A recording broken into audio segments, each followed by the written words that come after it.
good to see you.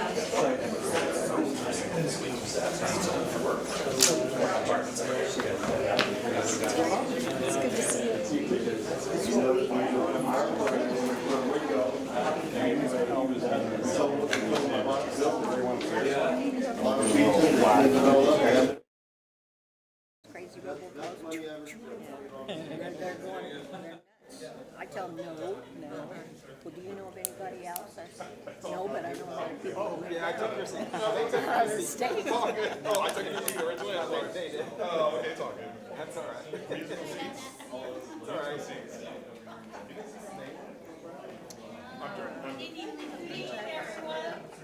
Hello, good evening. Before we get started, I just wanted to ask, can everyone hear me okay? And Ken, are you okay if I'm just speaking with my voice? Okay, if I get tired, I can pick that up. But, I'm so excited to see all of you here. Thank you for coming. I wanted to ask if there's anyone here who's never been to one of my community meetings before. Oh, wow, that's great. Thank you for coming. Did you hear about it through a postcard? Anyone get a postcard? Email. Email? Okay. We send out, we can only send out so many postcards, so each time we send out, I think it's a couple hundred postcards that we're allowed to send out, and we'll send it out in one area, and then if you come and you're enjoying it, you can sign up to be on our email reminder, and that also sends out my monthly newsletter. And I try to make the newsletter short and sweet and easy read. Sometimes I have a little trouble keeping the short and sweet part there, but hopefully reporting back on things that I think maybe it's something I voted no on and why I voted no, or something I think you might be interested in to know how I'm representing you. That's kind of what the newsletter is about for me. So if you would, Scott, who is my special assistant, has this clipboard going around, and if you're already on there and but you need to update your email, this would be a good thing also. Otherwise, don't worry about it if you're already getting the newsletter. And this evening, I'm really excited. We have CHP here tonight, and also Sheriff. And they're here to kind of support us if we have questions later on. I'm going to be talking about our annual survey that we do. How many people filled out the survey this year? Okay, so we need to do better getting the news out about the survey. But just so you guys know, there's a survey that we send out every January, and it's my way to try to ask what I think are pertinent questions, see how you guys feel about things, and get a feel for my district and what their priorities are. And so we do it usually in January. This year we're a little bit late in reporting back because there were some things that happened at the board that I thought you might be interested in, so we hadn't really announced the survey results, but we did get a good response on the survey. Tonight I'm going to kind of go over that, and then I thought by the time I get done with that, we're probably going to have a really good amount of time to have questions and answers, which is my favorite part of this. Just my way, my opportunity to hear from you.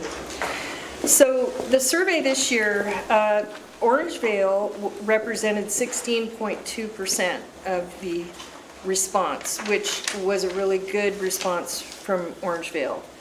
And I was excited about that. And there are a couple areas in my district that are very active, and Rio Linda and Orangevale. Some areas are a little more engaged than others, so I don't know if it's kudos or congratulations on your civic engagement. It's appreciated by me because it's a support to me.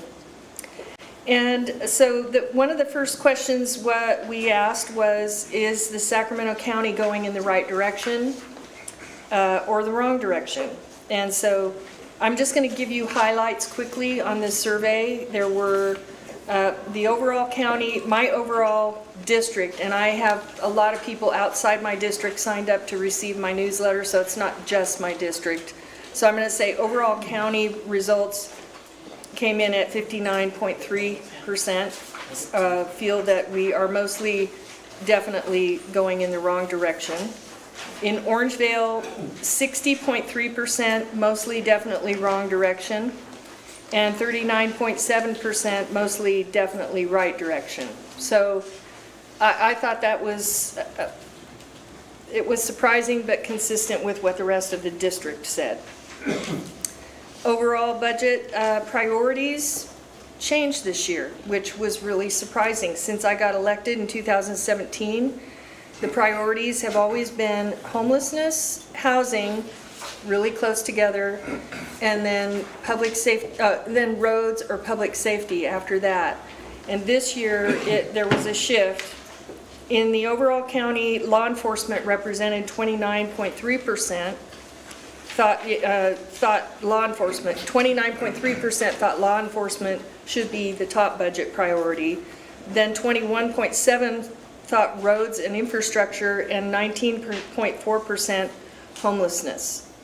That was the overall county. Now for Orangevale, 25.7% law enforcement, roads and infrastructure 24%, homelessness 19.7%. So Orangevale was consistent with the rest of what everyone in the county was. Yeah, I think this is interesting because, and I think it doesn't surprise me because we're getting a lot of calls around the homeless situation and criminal activities, and there's policy that has kind of left our law enforcement with less tools to deal with some things that are happening out there, like Prop 47 that was passed, and it allows people to go into a Rite Aid and steal up to $950 and walk out and not pay for it, and that's a misdemeanor. And so it's difficult when something like that, when someone can just do that, and it's takes a lot of time to write up something like that, and a lot of the retail centers have just kind of been really suffering. They're saying, they're telling their employees, don't confront, just let them go, and basically they're taking it as a cost of business loss. But I'm hearing rumors in places like San Francisco, there are a lot of businesses who are basically closing their doors and saying we can't keep up with it. So it's been difficult.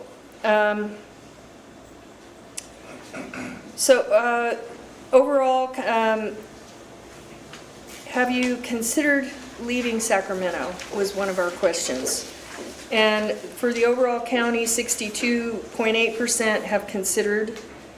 No, I haven't is 31.3%, and not sure is 5.9%.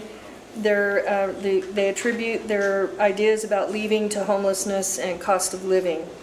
In Orangevale, it was 63.9% have thought about leaving California. A no was 31.1%, and not sure was 4.9%. And their priorities for why they would consider moving was homelessness. This is interesting because it was 12% homeless, cost of living 8.9, crime 5.1, roads 3.2, and housing 0.6. But some said none of the choices we offered. So there were 20.9% said none of the above. In other words, I'm thinking about leaving, but you didn't say why there wasn't anything you gave me, so I'm curious to know what that means. What other reason would there be around leaving? And I'm not sure what that is. In the Rio Linda taxes, in the Rio Linda meeting last night, one woman said taxes. So it could be around regulatory environment.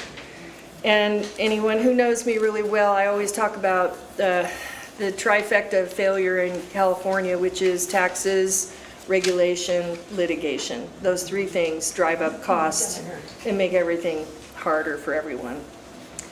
To rank the type of crime, so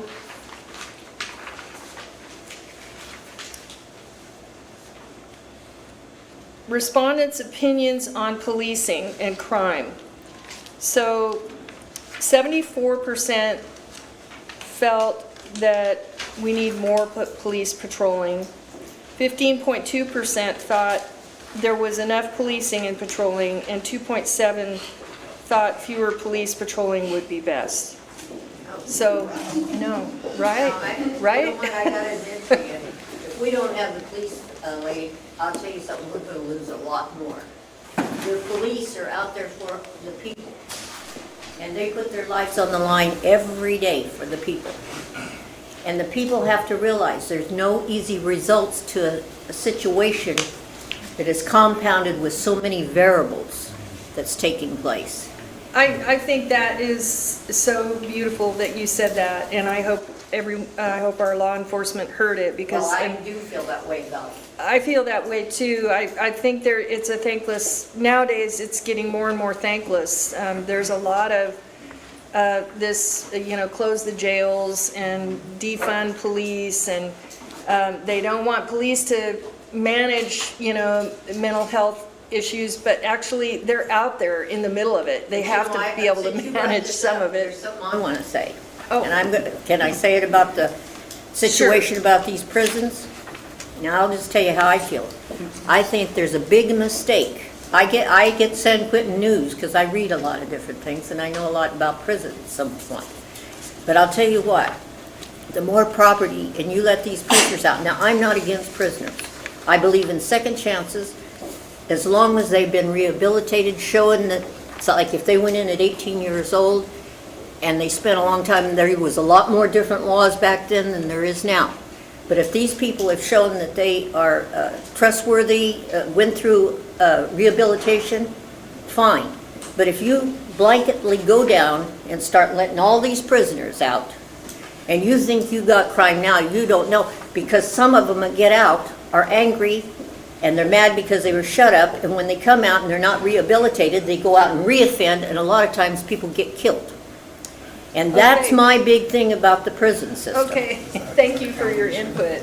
Okay, well, I'm going to move on and try and get through this. And I do understand what you're saying. I think there is recidivism. We do have reoffenders, but there's also those who actually were able to be rehabilitated and have made their way through the system. So, and that's one of the things the county is working really hard on, is the reentry programs and programs while they're in jail. We have a horse program, we have other, training them how to be a chef, job training programs, and we're trying to find ways to, The main thing help is, people. these people have pain in them. Okay, we can't Okay, just go back. I know, but I Raise just your, want to tell you, they need to work on themselves, and until they work on themselves, they'll stay in that victim stage. yeah. Okay, so next we have fentanyl. We have a fentanyl crisis, and one of the questions that I had asked was, how is the best way to combat it? 69.4% felt that we should punish suppliers and dealers. And I want to make a comment to that. I did meet with our DA Ho, who is, he's very proactive. He's really a good DA. We got lucky. He's proactive and he responds. I had a constituent whose daughter was a beautiful young girl. She was the manager of the Noodles in Folsom. She wasn't a drug addict. She was on her way to college. She purchased a pill on the street for some kind of pain, and one pill can kill, and it did. And that was like 4 years ago, and her parents have never really gotten over it, and they have been advocating for justice, and rightly, I get it, rightly so. The hard part about the fentanyl is that, from what I have been told, is that when they come out to a scene of a death like that, if there's nobody there that saw something suspicious or knew something suspicious, it doesn't register at, you know, if they just say, oh, she was fine, she went to bed and then she didn't wake up. It doesn't go down on the record as a homicide necessarily, because there's no nothing suspicious around that necessarily. But in some cases, there are drug dealers who have been selling these drugs, and there are repeat incidences of overdoses or deaths around one person. And so what's happening right now at the state is that the DA and the sheriff, and I haven't talked to the sheriff, but the DA told me he's working in partnership with the sheriff to advocate for some kind of law at the legislature that will help track and create some kind of a mechanism whereby if someone was involved in a situation where they were where they're dealing, that they could there could be a notice sent out, and there could be some kind of a tracking of keeping track of these people that are having frequent situations of fentanyl overdose or death. It's kind of hard because from what I understand, I'm not a cop, but from what I understand, you have to build a case. The DA said, you know, it's all about building a case, and if you don't have evidence, you can't build a case. And also, it's oftentimes about not just the small little one, but someone he's getting the drugs from that you want to get to, and sometimes that takes longer. So it's complicated, and it's so dangerous. So one of the things that we did at the county this year is we invested in some programs where they're doing the fentanyl one pill can kill, and a program that brings, you know, law enforcement and parents who lost their child or as a testimonial, and you know, pictures of beautiful, you know, high school kids that died from one pill can kill. And they're trying to, you know, bring this into the high school gym with all the students to give them a heads up. Don't take a chance. One pill can kill. And hopefully if we can just get them to not take a pill.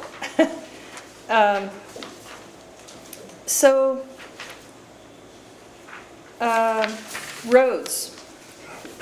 The level of safety of roads, 56% felt not safe or not very safe. Somewhat safe was 40%. Very safe was 3%. So I know roads is a real concern. The potholes were the biggest.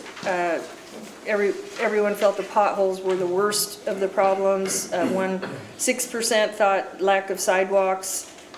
Speed bumps 1%, a little over 1%, and all of these was 25%. So I just want to say about roads, this is something that's been a priority at the county for a long time. The hard part is that in California, the policy is we have a lot of these goals to be green, to redesign our cities so that they're more calm. They want walkability and bikeability, and so when we're rebuilding those streets around that complete street concept, the money that they're giving for roads is I call it the color of money. They want something different. They don't just want an overlay to fix roads. They want the road to, they want to basically redesign our cities to be more recreation friendly and to support more types of transportation, get people out of the cars, maybe into their bikes or walking or whatever. And so that money, the challenge with road repairs is road repairs gets left behind because it's not, doesn't have that, it doesn't have that sex appeal, I guess is what I call it, but you know, green appeal. It doesn't meet the needs of the money. And so this year, the past 2 years, the county has allocated $20 million extra for roads, road repairs that we can hopefully use to, I'm going to say, match other, hopefully, grants from the state and the federal government that we can actually apply to projects to repair roads. The challenge we have is that we have deferred, what we call deferred maintenance on the roads. When I ran for supervisor in 2017, I met with the budget manager to try to understand the money because my background was finance, and I figure if I understand the money, I understand a lot about anything. And what I learned in those meetings with the finance director and Department of Transportation was that at that time, we were 450 million, we had 450 million in deferred maintenance on our roads. 3 years later, it was 795 million. And Scott, who's my special assistant, did check back with DOT this year, and now we're at 840 million in deferred maintenance on the county, unincorporated county roads. So the reason that happens, for those of you, I know a lot of you know about pavement. Does everyone know about pavement condition, PCI? Pavement condition index for roads. So they grade roads and their pavement condition, and it's 0 to 100, and 100 being, you know, the best. And if it gets down to 59% or more on the PCI, it's fair. That means the road is from that point beginning to get to a point where it's going to cost exponentially more to fix it because the roads begin to crackle. You might have seen roads that are old and they're beginning to just look like spiders and crackling apart, just going. Washboard.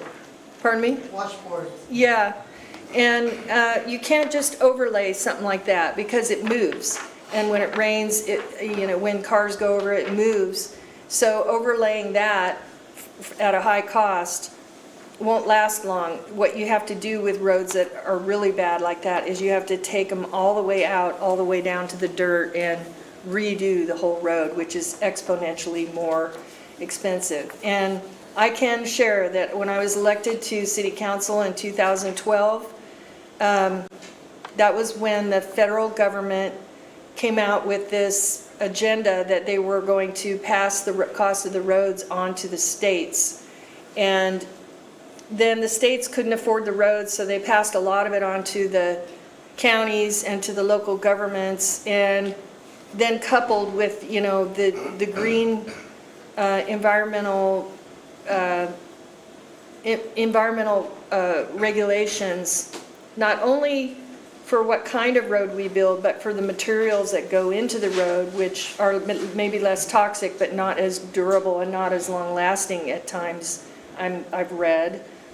It changes. It changes it's made a difference, and so we do have deferred maintenance. I want you to know, in my district, I've tried to prioritize in a way that touches the most people. So, like I have Rio Linda, Alberta, North Highlands, Antelope, Citrus Heights, Orangevale, Folsom, and Rancho Murrieta. After the redistricting, that's my new district.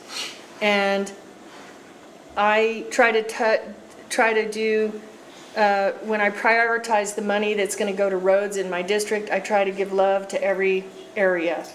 And then in that area, I try to pick a road that is most traveled, so that more people, like if you're commuting to work, instead of picking a neighborhood back in the far corner that the roads are falling apart, but they drive slow on that, I'd go more for like a Madison or a Greenback or something where more people are commuting and it's impacting them on a daily basis. So There, we have a plan at the county. Our Department of Transportation has stated that if we were to spend 50 million a year, that would kind of maintain where we're at.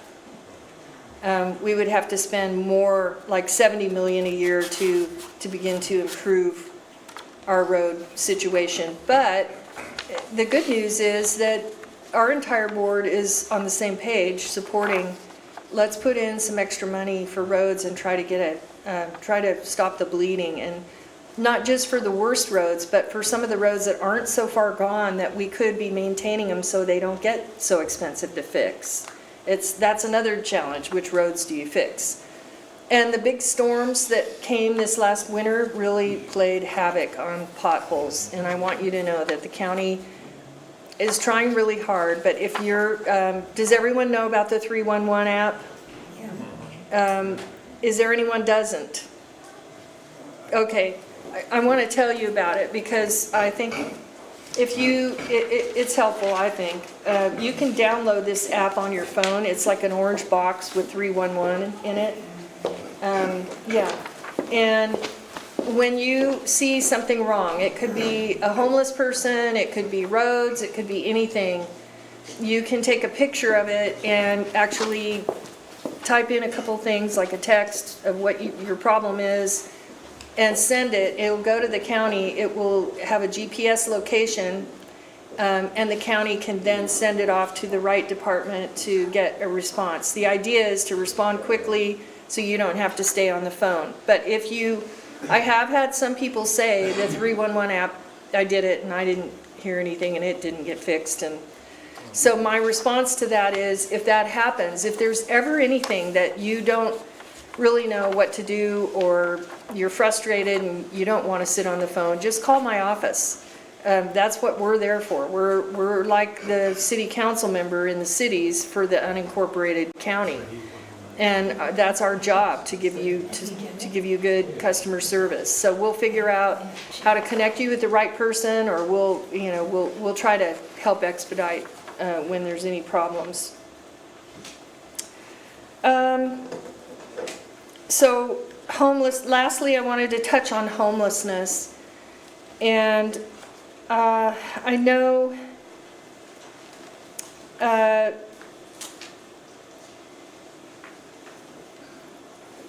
there was one question in our survey that was around what is the county doing, how is the county doing in dealing with homelessness? And 38% felt nothing, just a little bit. 48, just some. A lot, we're doing a lot was 10%, a little over 10%, not sure, 2%. The most effective way to reduce it, 27% thought enforcement. Provide mental health service was 13+%. Build more housing, 4%.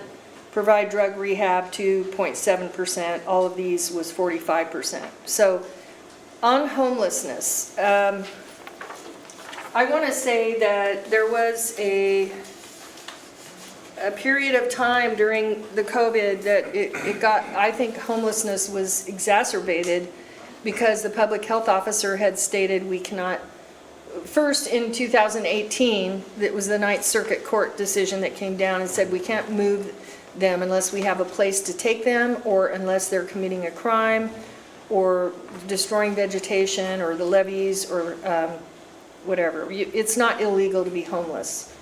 And so we had an exacerbated situation when the public health didn't allow us to move camps, and then those camps began to grow, and you know what happens with homelessness. It's like a mess. And so now that we have come out of that state of emergency and we've been set free, and we have a new sheriff in town. There's a new sheriff in town, and he's working hard. From what I can see, he's working hard to keep promises regarding enforcement. And he's made announcements regarding sweeps on homelessness that it sounds awful, you know, the word sounds awful, but actually the sweeps that he's doing are, to me, from what I can see, I haven't talked to him about it, I have talked to him a little bit, but he's going after crime, human trafficking, prostitution, you know, he's going out and doing sweeps in that way to make, so it's not only, you know, enforcing, but it's also making it the homeless community safer, in my opinion. And I'm really grateful for his work.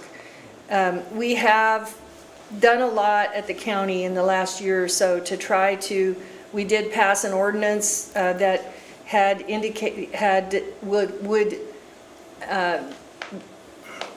would delegate by way of a resolution. I think I must be tired or something tonight. I'm having trouble. But would be critical infrastructure. And that critical infrastructure, we're now looking at the entire county to try to figure out how we can determine what is critical infrastructure and how do we apply, how do we enforce that equally, how do we determine what that is and make sure we're not just picking and choosing one or so spots somewhere, but how do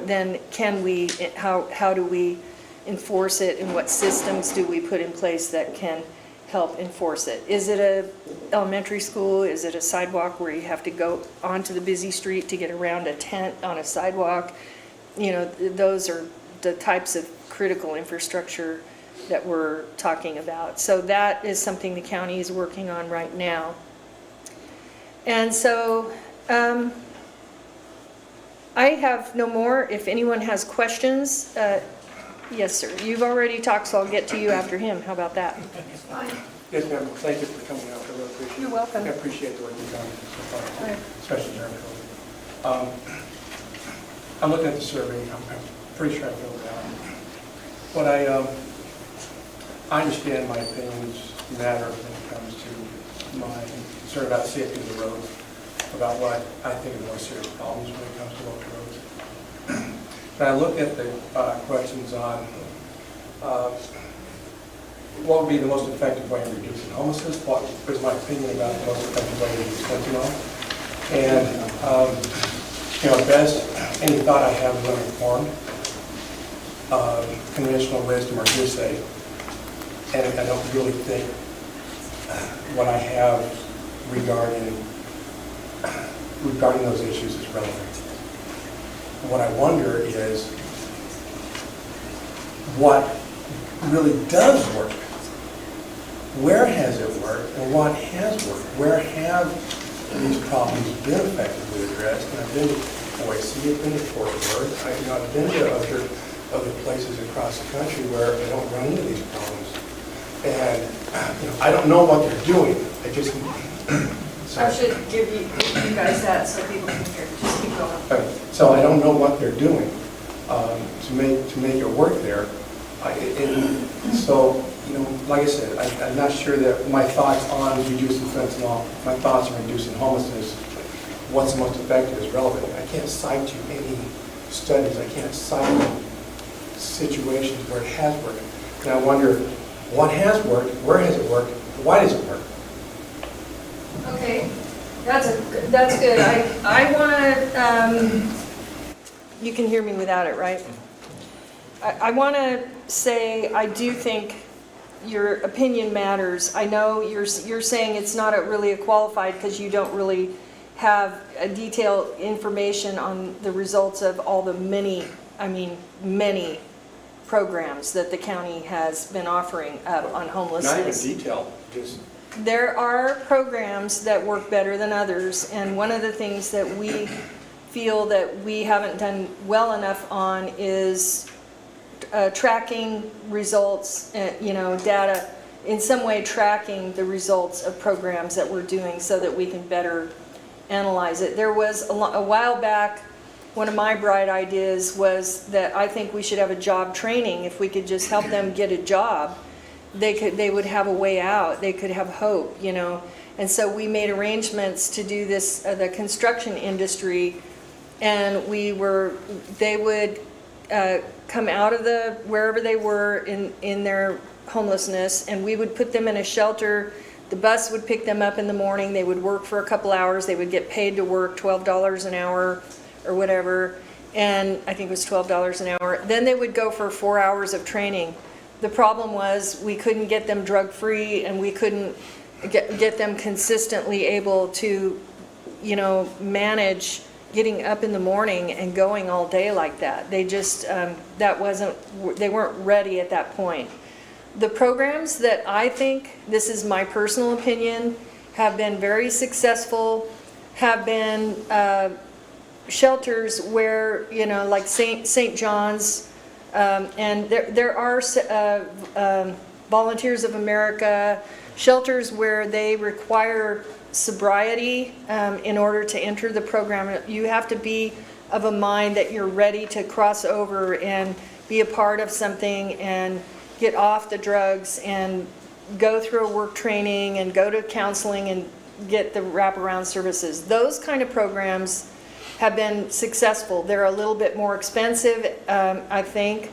And what happened was I think it was, I'm trying to remember the year that this happened, might have been 2018 or 19, when the federal government funding came down with an edict that said you have to have low barrier, it has to be low barrier, you know, you can't ask them to, they don't have to leave their drugs or their dogs or anything. They need to be able to come in as they are, with the idea that if you can get them out of the fight, flight, you know, physical survival, they could then maybe begin to think about their spiritual healing and a hope for tomorrow. The problem with that is that money, when that money changed, the color of that money changed, it put a lot of really successful shelters out of business. And what ended up happening in California is there was a net reduction in beds as they were standing up the low barrier shelters. And so we are right now at the county, in the last couple years, we were trying to set up get more shelters. And we were having a hard time finding a location for a shelter that we had approved for 75 beds. And so the staff got the bright idea, which was super bright, that we would do scattered shelters. And there is an ordinance in the county that if you're helping people and they're not in drug or medical treatment, and you have 6 or less people in that household, you don't have to go get a permit. So you could stand that up quickly. You could rent houses and wrap that with county services and an environment where people would have a shelter to go to. You could expand it and shrink it pretty quickly because you don't necessarily own the real estate. And so the scattered shelter idea worked really well. We were able to stand up a lot of shelters. But the strange irony, we've been kind of in a storm, an economic, the price of everything is going up. The prison systems are releasing prisoners. The realignment of the prison system is bringing more prisoners to the county level that are staying a longer term. Where we used to have 1 or 2 year stays for our inmates, they're now up to 13 years, and they're aging in prison, and we have to pay for their heart bypass or their mental health treatment, or the taxpayers have to pay, and so we're, I think there has been, seems like no matter what we do, the homeless situation is growing. So our latest is, in the last year, we stood up the Safe Stays. Has everyone heard about the Safe Stay? The Safe Stay is like aluminum shed that has a locking door, a roof, an air conditioner, a heater. It's a place where they can keep their stuff, where they can go, they can keep their stuff. The Safe Stay communities that have been approved are on Old Town Florin, and then on the other side of Florin, and then on Watt Avenue. Old Town Florin, we hope to have up by June or July. The other side of Florin by hopefully August or through October. And Watt Avenue is just in the beginning project planning phase right now. We have consultants who are managing those projects and who are doing the same thing down in LA and having great success with it. So we feel positive that this could potentially be the wind under their wings to actually get them to cross over. They have to be vetted. They can't bring drugs. They can't bring weapons. They can bring one dog, one pit bull. I mean, I'm saying a lot of these people have 4 pit bulls and two cats. So that has been a real dilemma. The animals are a dilemma right now. And how But many units are those? the one on Old Town Florin is around, I think it's around 125 or 30. The one on the other side of Florin is smaller, it's like 34. And the one on Watt is going to be the biggest one. I'm not sure how many, but it'll be a lot. It'll be like 140, plus there'll be space on that property to have RV for those who will not come into a shelter that would park their car in a safe place. We're hoping to create some opportunities. So we're really excited. I'm excited about the Safe Stay. We've had criticism around it, but it will be a place where we can take people where they'll be safe. 24-hour security, food, services, job training, and we'll partner with local nonprofits to make that happen. So there will be jobs. So now, we have some more questions. Are you guys okay? Did you want to say anything, or are you good? Am I law enforcement? No, we can Okay. answer questions if they come up. Okay. Yes. And then I'll get you, and then you, and then.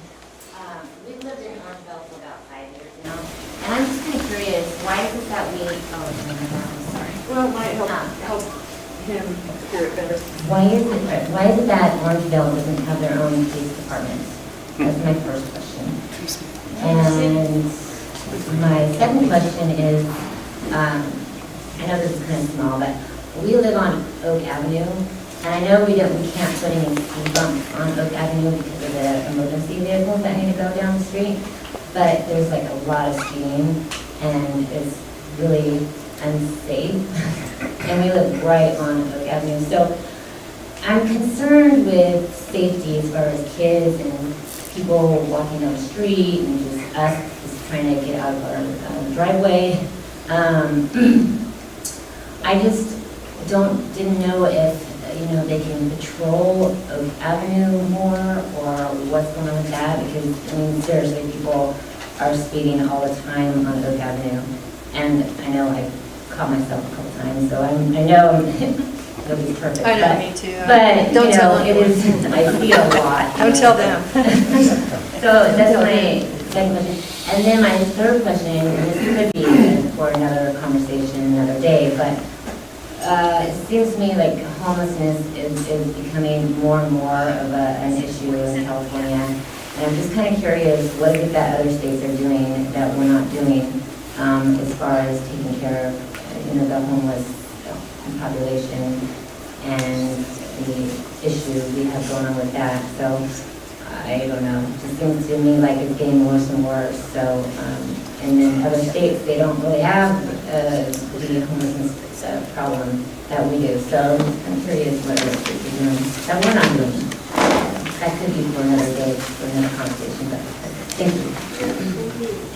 First, I want to, that was a mouthful, by the way, so you may have to remind me, but I want to say you do have law enforcement. Our sheriff, the sheriff is the unincorporated county, and we used to have a satellite office, and I think we do now, right? Do we have got a service center. Service, we have a sheriff's service center. It's serviced by volunteers, but as far as law, there are a couple of cities, like Citrus Heights has their own police department. Rancho Cordova contracts with the sheriff, and so their police are contract through the sheriff department. Folsom has their own police department. So in the unincorporated county, the sheriff are the law. And I kind of, I feel good about that. The sheriff is an elected, he's a constitutional officer. He serves the people. He doesn't work for politicians. He works for us. And so the sheriff deputies, the sheriff is the highest law enforcement in the land. So we're lucky to have them, I know, but the challenge we have, I think right now, is we've been through a lot with COVID. A lot of these law enforcement, and you guys, I want you to comment on this too. A lot of the law enforcement suffered through COVID because, like the sheriff, their normal training that they recruit from, and they backfill positions, as people move on to other jobs, they couldn't do during COVID. And so we had a lot of positions that we had appropriated funds in the budget for that, but they were empty. And there is, from what I understand, a nationwide dynamic that's happening that, a lot of law enforcement are retiring. They're struggling to get people. I heard this not only from sheriff deputies, but I've heard it from CHP, that they have appropriated funds. They just can't seem to get the positions filled. And so part of the problem is there's this, I don't know if it's the anti-police, or if it's, you have to say to yourself, if you want someone to stand in front of you and take the shots, you have to be behind them in that endeavor. And if we can't get behind them, they'll say, well, why would I do that? I have a family too.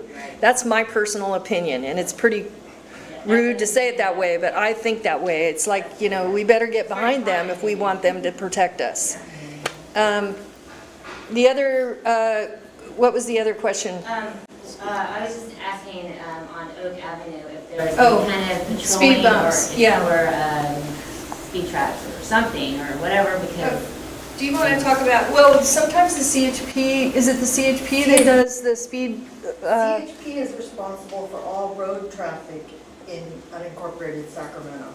Yeah, Not- but do they do the speed, that signal thing that comes out, or does the county do that? Speed enforcement trailer. Yeah, We do have one of those. tell us about it. Come on, Absolutely. So just introduce myself. come on up so everyone can see you. And I'm probably going to ask the sheriff if they have more on If you have a any of that. list, add a street to it. Well, good evening, everybody. I will get to your question here in just a quick sec. My name is Brian Maynard. I'm the Lieutenant Commander of the CHP East Sacramento area, which is located in Rancho Cordova. We're down off of Sunrise and Trade Center, so just south of Highway 50. We do cover significant over 150 square miles here in the eastern portion of Sacramento County, including Orangevale. So long story short. We do split law enforcement responsibilities with the Sheriff's Department. We handle all traffic-related matters, state properties, etc. So in your situation, you're talking about speeding, a lot of times it's stop signs, etc. That would fall under our purview for the CHP. So on Oak Avenue, I do have an officer that's assigned every shift. We are kind of spread out. We cover down to Watt Avenue, up to El Dorado County line. We do cover all the way to the Amador County line and Rancho Murrieta, and then up to Placer County. So we have an expansive area, and plus we have all of Highway 50 down to Watt Avenue. So we're pretty busy. We're bouncing around, a lot of calls for service, and so we do have an officer assigned to the Orangevale. sorry, we live off of Oak and Main, and I don't know about anywhere else, but right there at that stop, four-way stop, it seems to get really bad as far as there's a lot of cars that are street here. I don't know if they don't see the stop sign and they stop real fast, or I mean, it's pretty loud in that little small intersection there. What was the intersection? Open Main. Okay. And so we live pretty close, in that area. And so it's just really concerning to me because I don't know if people are not seeing the stop sign, well before, they actually have to stop. Or if we need to clear some trees away for people to be able to see that intersection a little bit better. I'm not sure, but I mean, I hear a lot of, screeching of tires and stuff like that. So it's kind of concerning to me because we live pretty close. So, I mean.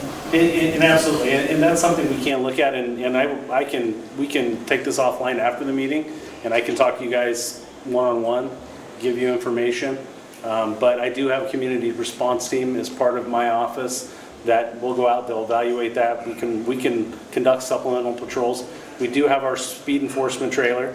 It's rather dated and it's old, so it has some issues getting going, but we're trying to get this thing fixed with the budget, and so we do deploy that as much as possible, which, to be honest with you, it helps people check their. It keeps the honest people honest, to be honest with you. So as many people, it deters them. Some people like to see what number they can get up to. So, I mean, I'm just being honest with you. It's like, I beat yesterday's record. So, but we absolutely can. And as part of evaluating any sort of chronic traffic issue in a specific location, we can go out and we can look at the geography. We can look, hey, can we reach out to the county and have some trees trimmed? Yeah, it's just that, because I understand that street, they can't have the speed bumps because of the emergency vehicles that need to go through there, and I completely understand that. It's just that, we have more something that will deter people from speeding or making sure that the stop signs are clear. Yeah. No, And if you ever have a concern like that and you're not sure who to call my office, and they can connect you to the right path. Yeah. And there is a process for speed bumps. It's not an easy path. You have to get the majority of your neighborhood to petition for it. Yeah, and it's hard on big roads that have emergency vehicles, So we're not a part of the speed bump process, but I have telephone numbers, I have email addresses that I can give out publicly for any of these type of things where you can email us day or night, and we will get somebody out within a couple days to evaluate it, undoubtedly. Yeah, I just want to make sure that people are able to see the stop sign well in advance, before they actually have to stop. Because you never know, there could be trees that are overgrowing or what have you, so you can get to see. Yeah, we've got 3 more questions, so let's keep going. Do you have a question? We're looking for questions. You raised your hand. It seems to me, and I'll ask it, I listened to the gentleman over here, and you're right in what I heard you saying. The problem is, there's a couple of things here. One, on the homelessness. And the homelessness people, you're going to continue to have it until something happens about inflation. Okay, that's a comment. That's not a question. Okay. But you folks in the county and all, and I'm not talking about the sheriff or the police department, I'm behind them. But it seems to me you're trying to get results without going to the root of the problem. What is your question? How are you going to go about results with what you folks are doing? It's not working. Okay. It's not working, well, one thing we're doing is we are trying to allocate more funding for drug rehab and mental health services. Oh, and that's one of the things I wanted to share. One of the things that, can I finish? Yeah, but you're going to give me your perspective, and I can listen to it. Okay. And I've been listening, I've been watching TV, I see what the sheriff has done about going out and taking the homeless off the street. But let me tell you. Can I just finish what I was saying? Go right ahead, you told us about the little houses and all that. Okay, what I wanted to share, one of the really exciting things that we're doing at the county is these core community outreach recovery empowerment Marigold, Core Marigold is in Citrus Heights. It's really close to here. And they have a location there where you can actually, if you had someone who was homeless, or, and this is good for law enforcement to hear too, or someone who was mentally ill or who needed some kind of services, they were hungry even. They had nowhere to go, but they were ready to go. You can just drop in and take them to this place. And they have counselors there, they have navigators, they have services, they can hook them up with, food. So it's kind of a community wellness center. They have peers that have used to be homeless there that can visit with them and relate to them. So this is one of the newer programs that we're working on throughout the county. We have a whole bunch of these centers. We just did the ribbon cutting, or not ribbon cutting, but the opening for this one in Citrus Heights. If you're interested in just checking it out or knowing about it, you can take a picture of this. There's some contact information up here, and I'll leave it up here. I did fail to see if the sheriff wanted to respond to that question around law enforcement in the unincorporated. Did any of you want to speak to that? If you guys haven't. Come on up.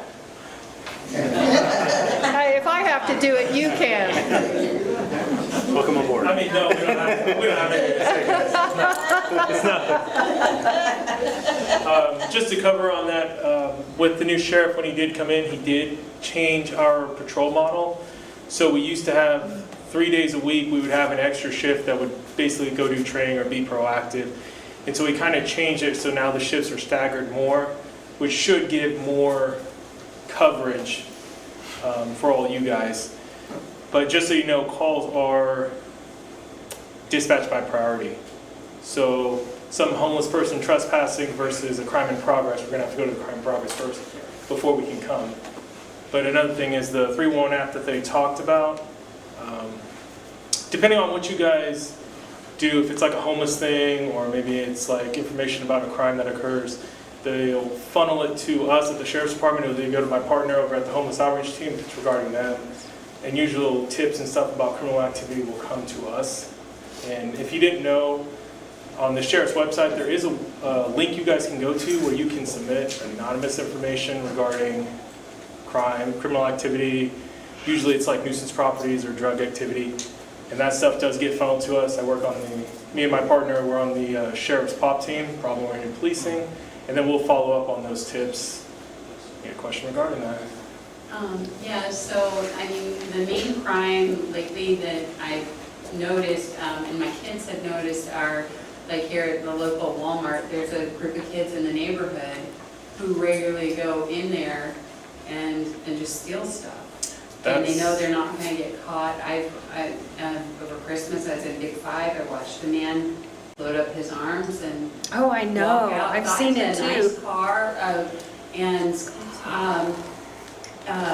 so I understand there's, this is a state law that you were talking about, 47, or? Prop 47 was a few years ago. Here's the problem with Is those. there any, well, my question for you is, that needs to be changed, the Prop 47 needs to be changed. I agree. But as it is right now, is there anything, when we see this, it's very upsetting to see this and what it's communicating, especially to kids, that, hey, you can just steal from other people, there's no consequence.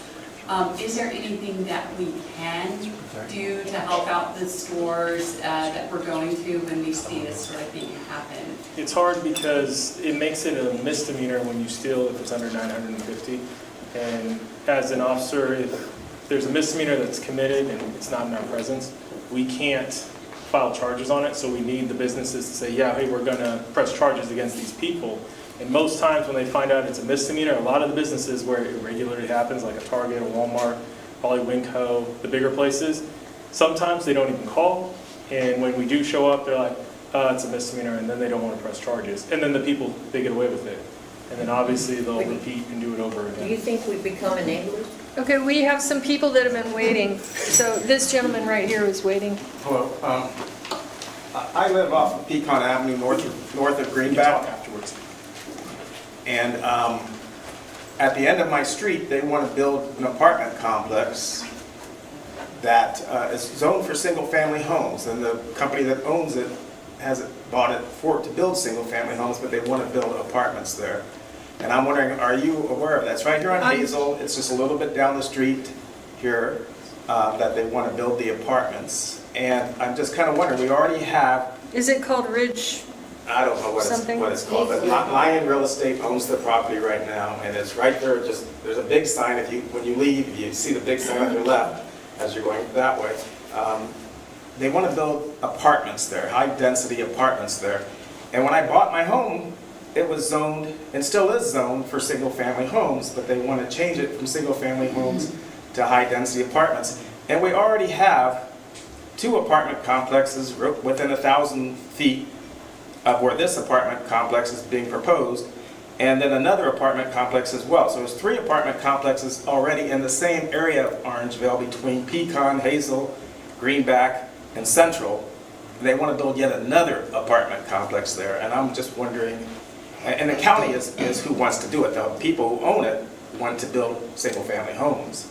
So I'm kind of wondering, what is the process on that? I was told last year, towards the end of the year, that at the beginning of this year, there would be meetings, county meetings about this, and I haven't heard anything about it. Your card is kind of like the first thing I've seen coming from the county this year. Okay. And so I'm just kind of wondering, are you aware of it, and what's going on with it, and what can I do to kind of get them back on track of building the single-family homes? Because the 2 of the 3 apartment complexes are in very poor condition, and doesn't look like anybody's looking to make sure that they're meeting any kind of codes or standards or anything. We don't want another place like that in our neighborhood. And let me just say one more thing too. I have nothing against apartments. I lived in apartments for 15 years, and I lived in, and I've owned rental properties for 13 years. So I know people need to live in apartments. I just feel that this area already has enough apartments. So what I can tell you is that last year, when the Regional Housing Needs Assessment came out from SACOG, which is the Sacramento Area Council of Governments, it's handed down by the state, and it's basically what's happening is we are in a situation where they are encouraging higher density, and the housing needs assessment identifies, what is affordable housing, and does your area have enough affordable housing, and then they determine, how you need to change your zoning in order to meet the housing needs in your community as of today. And what happened was everybody got there's a huge push for higher density near transit, higher density near transit. And so the county and all the other cities got the notice. And what we now have to go through is we are going through a 3-year process of actually updating our zoning based on that housing needs assessment that was handed down to us. And we're taking the low-lying fruit first, but there is, I guess, motivation for, for developers to go with higher density by way of this whole process that's happening. And so you're going to begin to see higher density, and I know this is going to be hard for some of the rural communities that really love the rural nature of their community, and Orangevale is one of them, that will begin to see these types of projects emerging. My suggestion is that I'm usually the last to know a project like that. Someone will buy a property, I don't have privy to that information. They will come in and work with the staff, and the staff will say, well, you need this zoning variation, and you'll have to go through the CPAC. And we do have a CPAC, which is the community, what does the CPAC acronym stand for? Community Planning Advisory Committee. Thank you. the Community Planning Advisory Committee is appointed, are people who are appointed from the neighborhoods, and they basically act as an advisory to the board. And they're like a liaison of, here's how your community feels about this project. And so when those projects end up needing a zoning variance, if it's a by right situation and they're zoned for that, you can't do anything about it.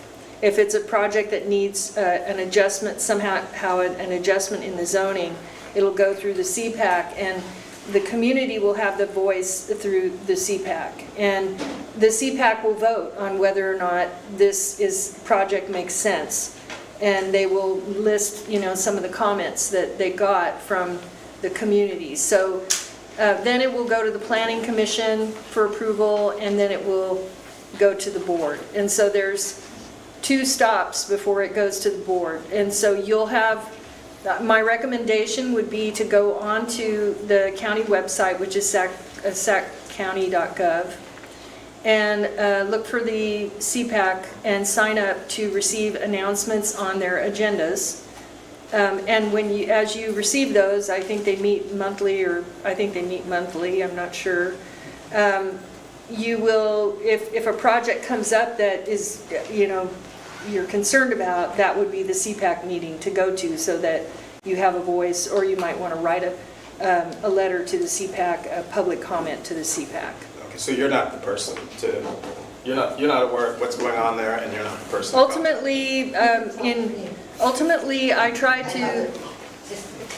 to support Orangevale, every one of my communities, and what I would try to represent them and how they feel about it. If the CPAC votes unanimously to approve something, I have to assume it was a project that the community wasn't that against. If if it's hands down, I'll get the woman in the back in a second, and I know you've been waiting. So, and those will be, I think, in respect for everyone's time. Then afterwards we'll still be here. But let me just finish this, and then we'll do that. So, where was I? Well, yeah, the point. CPAC. Yeah. There have been times when I did not support something because I felt like the community just didn't want it. An example was a mental facility across from a school, a middle and grade school.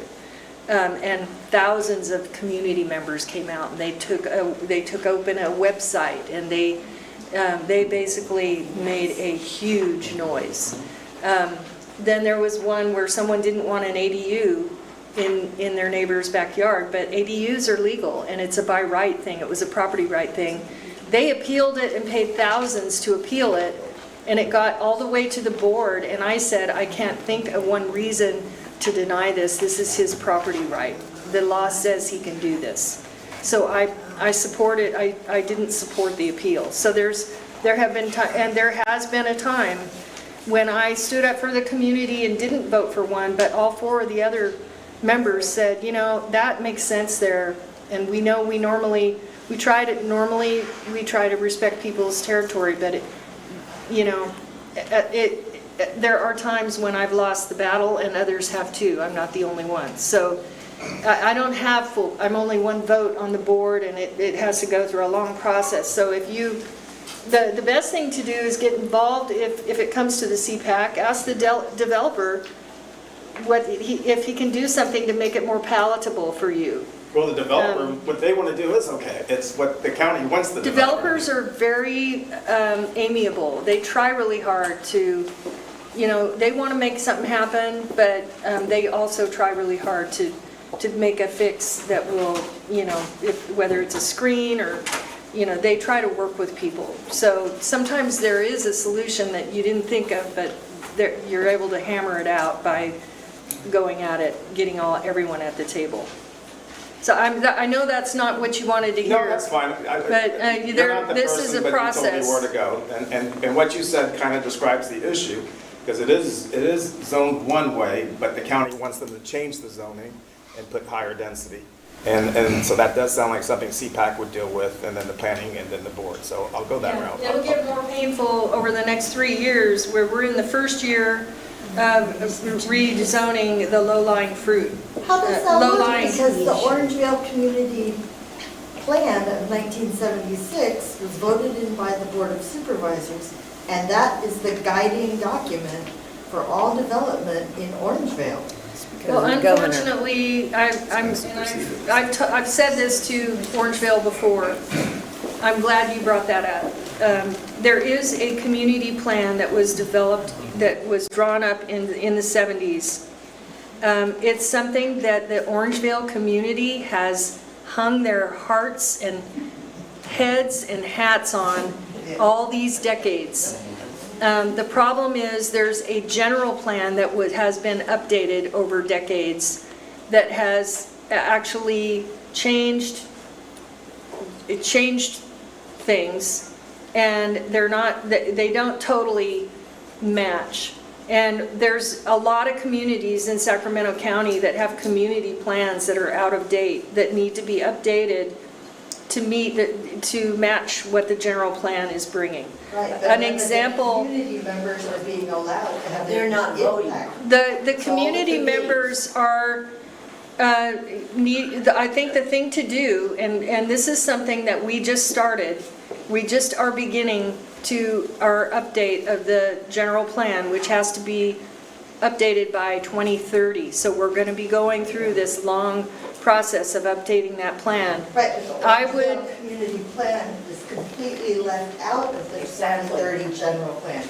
There is no reference anywhere in the It's our general governor. plan. Really? I think the thing to do, you have the power of your voice and through me, but that's not all powerful. I think the thing to do is stay involved as they're updating that community plan, bring the general plan, know where it's different, and advocate strongly.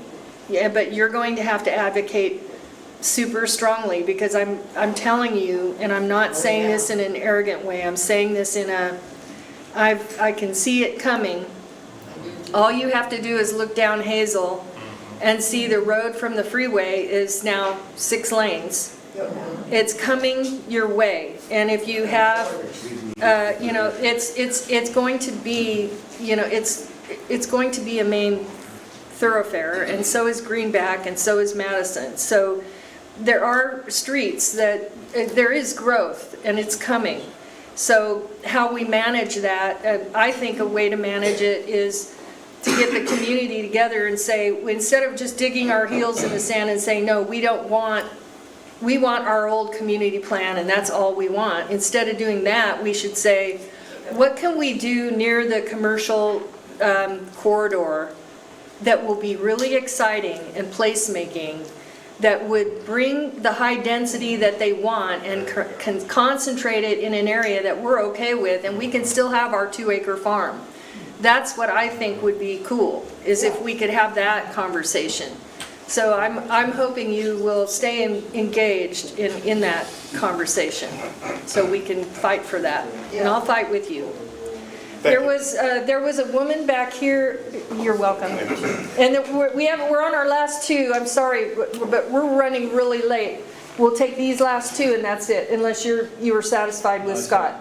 I have a question. Okay, go ahead. Yeah, my question actually revolves around those departments. You're both programmed in my cell phone, so thank you. Called many times, but I have a neighbor whose driveway is side by mine, and she puts her trash cans in the road. They're not in the gutter, and she staggers them, and one of them is at least over toward my side of the driveway. So it would actually interrupt my ingress and egress out of my driveway when I take my son to school and pick him up. She has plenty of room on the other side. She just refuses to do it. I think it's just more of her way to harass and, But I have called the sheriff office about it, and I've been told to call the highway patrol, and then I call the highway patrol, and they're just telling me to call the sheriff. Sorry, that sounds like code enforcement. I have called 311, I've called every everybody, and that's kind of what Okay, led you me need to call my office and I have have. us call them. Oh, you that's have? what led me to come here. About that, I have been working that for you. And I talked to Barry, who's the chief of code, and he said that when it happens, report it to 311 and take a photo of it and then add that in. Because when they go out, she might have moved it back in to like check. So if there's enough cases, they, you know, it gives them more reason to go out faster the next time. So I know it's not what you want to hear, but you just got to keep documenting it because it's, yeah. And feel free to loop me in when that happens, because I can come around the back end and say, hey, did you guys see this? Can we get this taken care of? So. And that was kind of my question, was kind of where does one hand off to the other? Because the other day I had a Tesla who was gonna, I basically cut him off to get into my own driveway because they were going next door. And one is on the road and one becomes property. So where do you guys kind of hand off in residential area? I know it's kind of a gray area, but. Well, I suffice to say, I think if it's a traffic-related matter, then you're going to call the highway patrol. Okay. Generally speaking, when it involves vehicles, it would come to us. You know, and I can't account for the service, the message you were given about, you know, ping-ponging back and forth. I've heard it before on other issues, and it's unfortunate, but if you call us on a traffic-related matter, if it's not our responsibility, we will try to get you exactly where you need to be, and I think Scott spoke to it. It's sometimes these things it's very gray areas in terms of finding who exactly, and, you know, I hate to say sometimes people, you know, shift responsibilities elsewhere, but it sounds like that may have what happened in this situation. So I apologize for your experience. And I will keep doing that. He's traffic and roads, he's crime, right? Yep. And code enforcement is if it's a property, on your property or in front of your property. I think. And I've had other issues too. I mean, I've had a couple police just get into my own house, so. And the squeaky wheel tends to get greased. Okay. Last question, and then we're gonna, out of respect for everyone, all right, we'll get it, we'll be here after, as long as you need us. Yeah. I don't need a big, long explanation here, okay? Is the Orangevale Community Sheriff's Meeting going to start back up? Good question. He wants to know if the Orangevale Community Sheriff's Meeting is gonna start back up. There's been talks about it, because once we've gotten over this emergency with COVID, so it's been brought up, but we haven't finalized anything yet. But it's been talked about, so, yeah, we're talking about it. Okay, so.